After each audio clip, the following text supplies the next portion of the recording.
แหมแหมแหมเห็นแหมอ้วนแหมยังจะเอกกับเขาอ่ะมันร้ายเนี่ยมันร้ายเนี่ยร้ายแอบถ่ายเนี่ยแหมแหมแหมเห็นผู้หญิงแล้วก็มาเล่นแหมแหม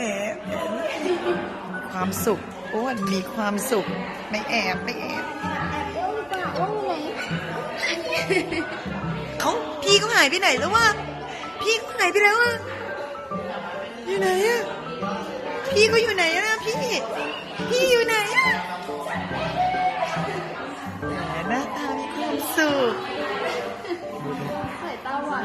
อ้วนมันจะไปกันใหญ่แล้วนะเราอ้วนหายอ้าวอยู่นี่เหรอแหมเล่นกับหญิงอีกแล้วแหมอ้วน